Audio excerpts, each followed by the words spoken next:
Hi, Robin with Oxy-Dry, and here we are. I'm now doing the extraction step on this 30-year-old nylon carpet, and I've cleaned this carpet quite a number of times in the last few years. But the elderly couple, well, he passed away, and she's moving on to a assisted living, I believe. So, and I lose a lot of my customers that way. They pass away, and or move on to a assisted living situation. After you've been at it for as many long years as I have, that's inevitable, you know. People don't last forever.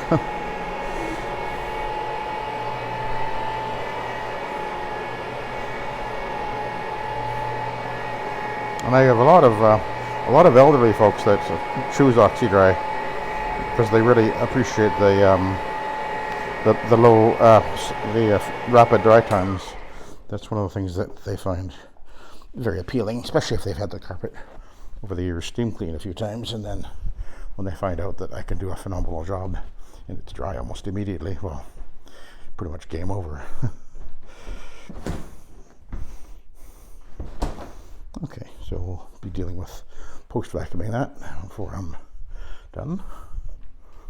Okay, let's get her done.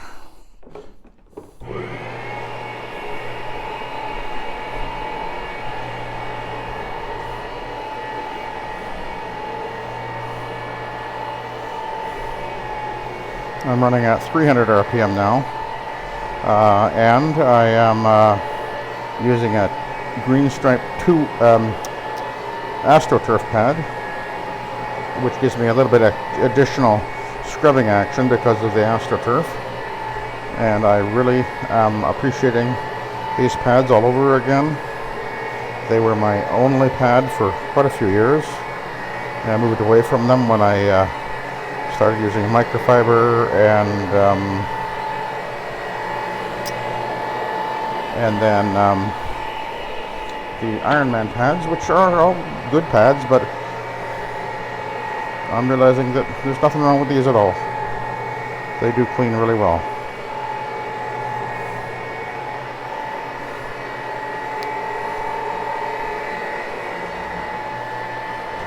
And I happen to have a whole bunch of them. I picked up a bunch from a couple of machines that I bought that came with pads, and I almost got rid of the pads. And then I realized that, you know, maybe I should put them to use. I started with commercial carpeting. I realized that I really liked them there, and then realized even on a lot of residential carpeting, they would just work great. Oh, by the way, this carpet has the little black mark there is actually a hole in the carpet because the fellow that was here, he had wired this house up with speakers all over the place and had wires coming up from the crawl space, I guess. Guess he liked his sound systems, I guess.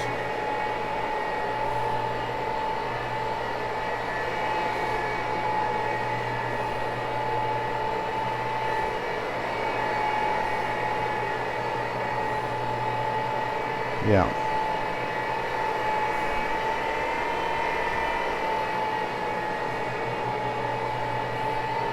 So this would be a nylon, of course, because only a nylon is going to last like this, or polypropylene, I guess, but yeah, good old nylon.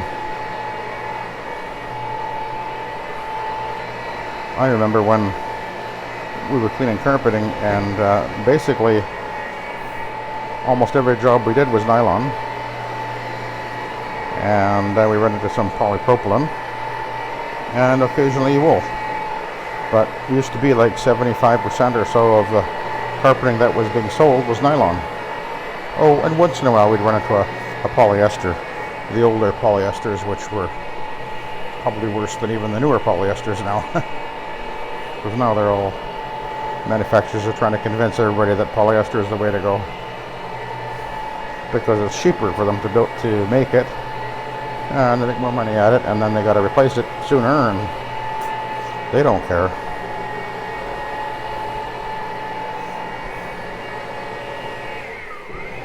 Yeah, this is looking pretty darn good, eh?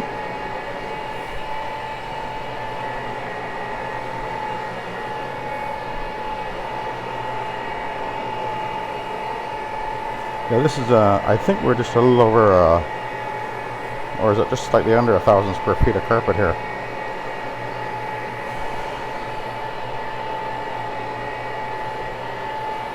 So it's a decent sized job. And, you know, a nice easy job because there's nothing, absolutely nothing to move.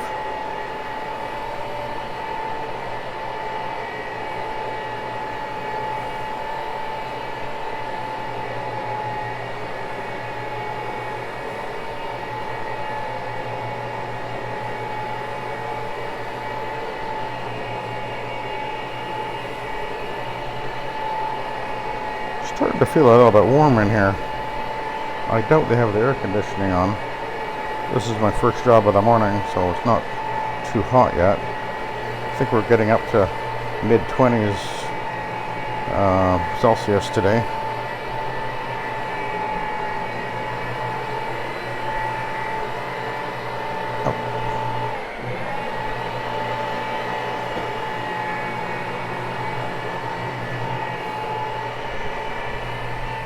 That looks pretty good, eh? It's cleaning fine. But I'm gonna there will be wear on this carpet. I mean, you can't unwear the carpet, unfortunately. You can see the distortion right in here. There's a lot more pile. The yarn is opening up and flaring open over the decades. And then you get the abrasion effect on it as well from the years of walking on it and whatever. So the yarn is no longer as shiny and reflective, and you can't fix that. That's something that can't be undone. Although, one of the reasons why the set method works so well when it comes to that situation is because you're actually scrubbing the carpet. It does have an effect of polishing the fiber to a point, which is why 300 RPM, I think, has an advantage, because obviously that's a lot more passes on the carpet per second. It's actually about 2 or more passes per second on the carpet fiber. So as I go over the carpet, each square inch of the carpet, say, is actually getting many passes as the machine goes back and forth, and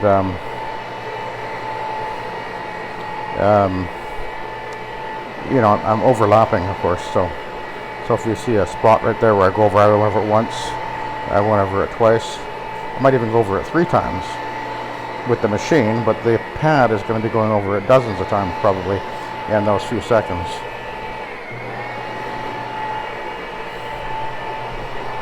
Or it can. And of course, in areas where it's a little more deteriorated and obviously soiled or whatever, obviously that's where I slow down and overlap a couple more times or whatever. So I will concentrate that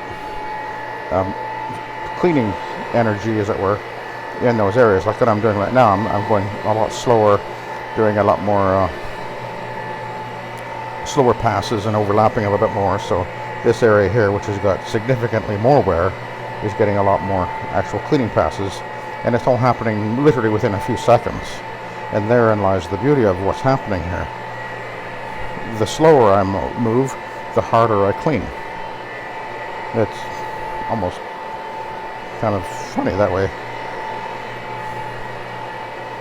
But you can see there's a edge right there where the carpet pile it actually dips down a little bit because the carpet pile is compressed a little bit, and the underpad is probably crushed a bit too. And then right beside it here, over here, a couch was sitting here all the time, and it's never been walked on. So I can't undo that area where the wear and tear is, but I can certainly get it good and clean, because I'm pulling the soil up and out, not driving it into the backing. So if you If somebody tells you that this type of method is going to drive dirt into the back, well, they haven't a clue what they're talking about, because it doesn't do that. They can't even explain how that's done when you're using a machine, a system where you're actually using, like what you see right here. I'm using an absorbent type of a pad, and it's dissolving this solution. The solution is dissolving the soil and then immediately transferring it up into the pad. Now, when I use the brush, by the way, the brush, as it went over the carpet, was actually pulling. It actually pulls soil up and out, because think about how this actually is happening. As the brush is going across the carpet pile, obviously it's going a big circle, I get that, but it's actually going to lean the yarn over, and wherever the bristle touches at the bottom, it's going to move up the yarn, pulling soil and grit up the yarn. It's not pushing it down. Think about how that supposedly is happening. It isn't. And the same thing's happening as I put the absorbent pad on the carpet. As it goes over the carpet, it's leaning the yarn over, and from as deep as it touches down on the carpet pile, the yarn, it's going to move up the yarn and pull the soil off and up the yarn. I hope that's clear.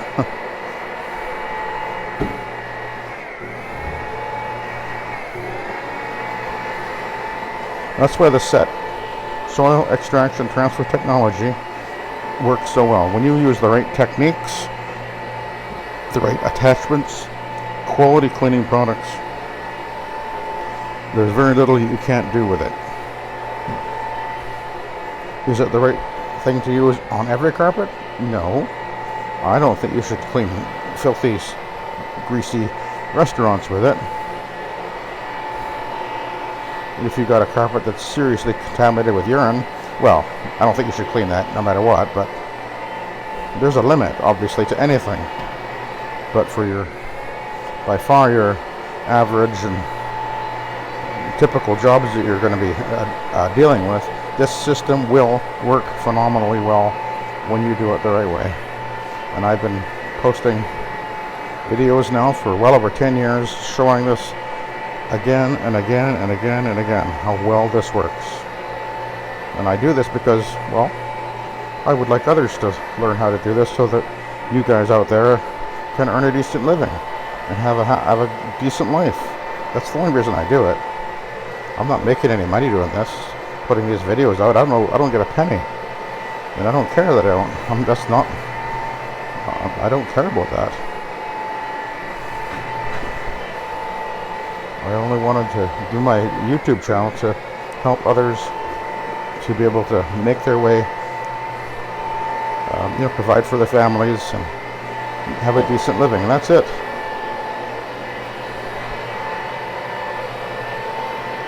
And I am not pretending that I am the expert at anything. I'm constantly learning. Anybody that tells you they know it all, well, they're probably the ones that don't know the least, actually. And there's a few of those guys out there that post on YouTube and brag about how they're the most knowledgeable and whatever. Well, yeah, that's not likely to be true now, is it? It's actually comical. But then again, yeah, what can I say? So anyway, we're got this room now to do, moving along pretty smartly, and you can see how easily I'm able to do this job, how easily the machine moves and passes over the carpet, and I'm applying a little bit of solution as I go, of course, with my valve right there. I'm just making sure that I keep that pad slightly damp. Most of the carpet actually is already a little bit damp from the brush, but it's not quite enough for really cleaning, so I'm adding a little bit as I go. But I'm watching the carpet, and I can gauge how much solution to apply, and I'm not going to be over-wetting the carpet. That's where you can run into a problem. That's where you can drive soil into the backing if you don't operate your equipment correctly, if you over-wet it. And I think that's where people get a misunderstanding about how this system works. If I pulled this valve on and I just went over the carpet with the valve on, I could saturate this carpet and drive the dirt into the backing. That you could do. But if you do this right, by just keeping that pad slightly damp all the time, then you will dissolve and scrub and dissolve the soil off the carpet fiber without washing anything into the backing. That's the difference. So if someone tells you that this will wash dirt into the backing, well, it can if you don't do it right. If you do it right, it won't. As simple as that. And again, I've been showing that through hundreds and hundreds of videos. Over more than 10 years I've been posting these videos, showing you guys, proving it. And I don't make a claim, back it up with actual proof. I do the video and I show you, as I'm doing it, how it works.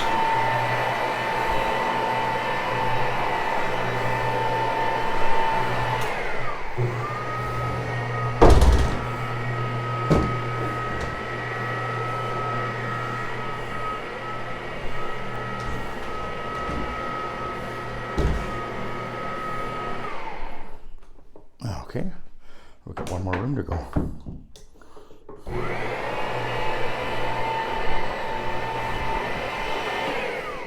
I think we need to pull a bit of slack here.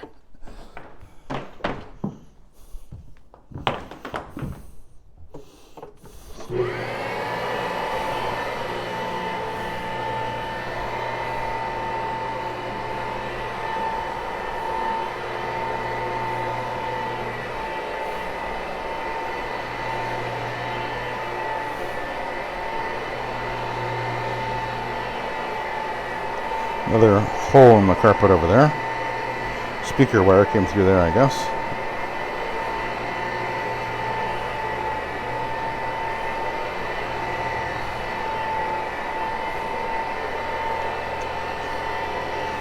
Again, there's a bit of almost a dip in the carpet right here from the carpet compressing over the decades.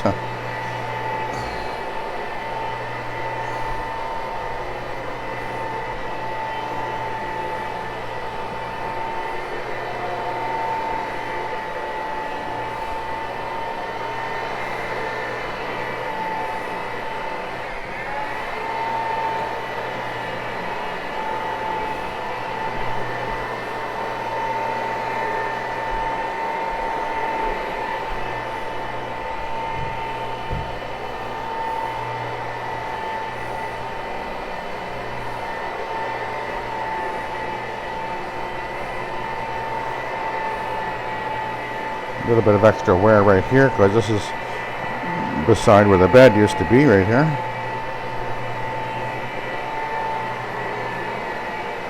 You know, actually this carpet overall is not very soiled. At least really not very appearing to be soiled anyway. But I've been cleaning, as I mentioned, I've been cleaning this carpet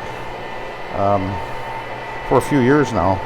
She said I'd been here at least a half a dozen times or more. So, but it's been a year and a half since I was here last, apparently. But the carpet overall has been standing up very well, which is normal. See, a carpet that is cleaned by me on a repeated basis does not need to be periodically flushed out with steam cleaning. That is another one of the myths about this type of method. You do not, if you're using the set method on a regular basis, doing it properly, you never have to steam clean the carpet, whether it be residential or commercial. Absolutely, that is absolutely a wrong, totally wrong. And I have got probably hundreds of videos proving that to be true, of carpets that I've been cleaning for 10 or more years on a regular basis. None of them show any indication of soil buildup. I've got commercial carpets I've been doing for 20 years.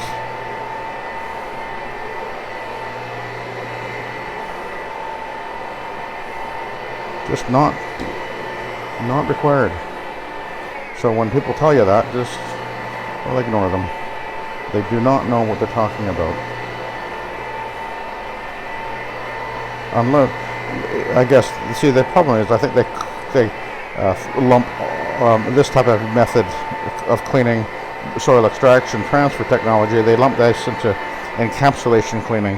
Because encapsulation cleaning, of course, is just, you just say scrub with a brush or a fiber pad without any extraction at all, and then you're relying on the encapsulating process after the fact to absorb and hold the soil in suspension, and then subsequent vacuuming pulls it out. But I can see why you would require to have that flushed out of the carpet periodically, because you're not ever going to be able to pull all that encapsulated solution out of the carpet, because the machine, like a Simex, they have great agitation and they will scrub really well and drive the dirt into the carpet. They do not remove dirt out of the carpet, and that's why I don't do that method. I think that's very bad form, actually.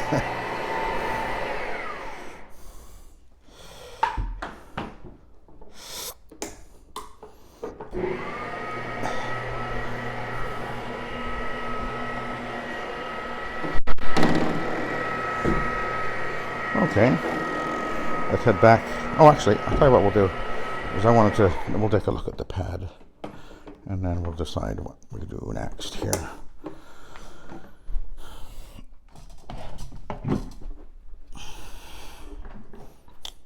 Oh, well, that's fairly dirty.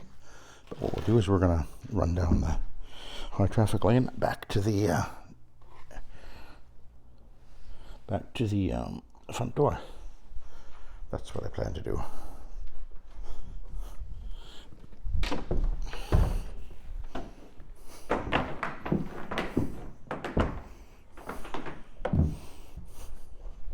With the B-side. Okay.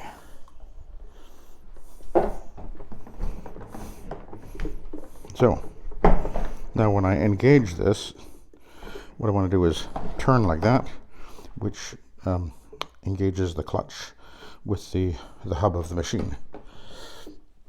Ideally, we want to do that. We don't want to have any slack when I turn it on. That's the plan anyway. Just like that. Usually I do that. Occasionally I do forget. And there's a little, I don't know what they call it, but there's a little tab that connects the motor shaft with the transmission. Little tab in there that, if you put enough stress on this machine, or any of these rotaries, they're all the same, that tab can snap, and then your motor will freewheel, but your transmission won't turn.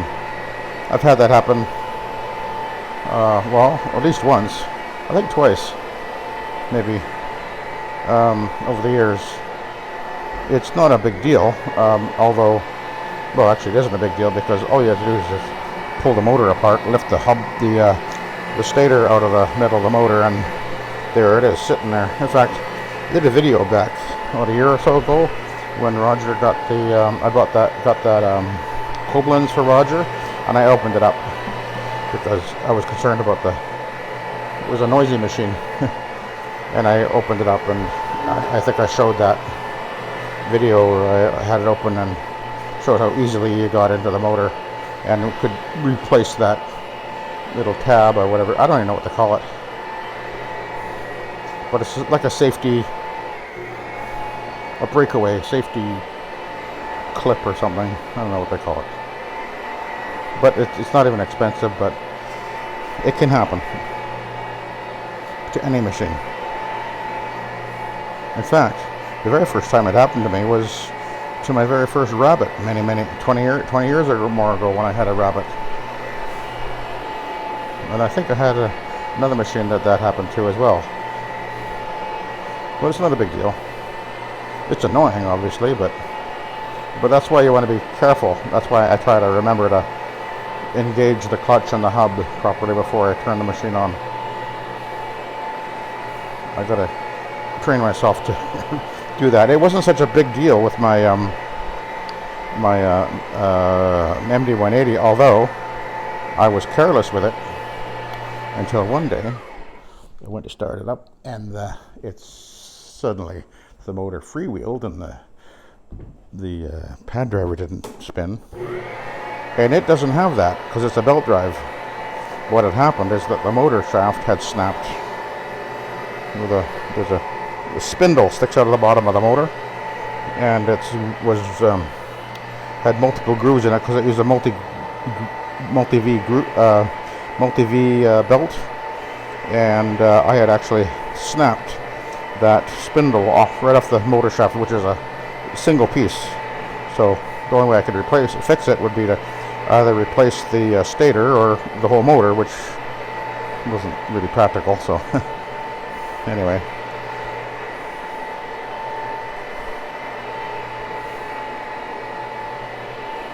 so we'll get over to the entryway over here, and then we'll be ready to start the post vacuuming.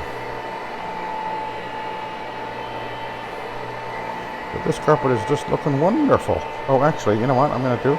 I am going to go over this right over here one more time. This is where the most obvious pooling and shading was showing up. So I'm just going to run over there one more time with this B side.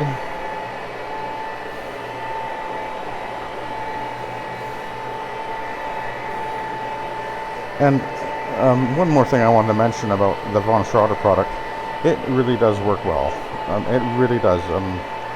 It's not cheap to buy, but you can use it as little as 1 ounce per gallon. I would normally, for most jobs, they're probably 2 ounces per gallon.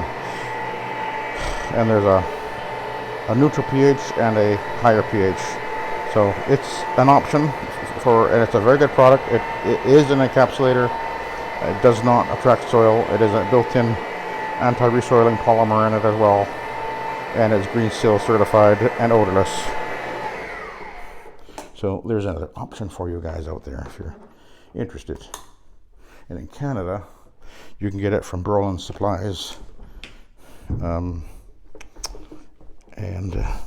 I actually should call them. Find out what the prices that stuff is now. There we go. A little bit more, just a tiny bit more. So anyway, we're gonna put that there for now. And now I'm gonna set up the vacuum and run over the entire place with the vacuum again to groom it and make it look all nice and finished. But it's coming up nice. Yep, looking good. Okay, I'll let you go. Thank you for watching. Have a good day.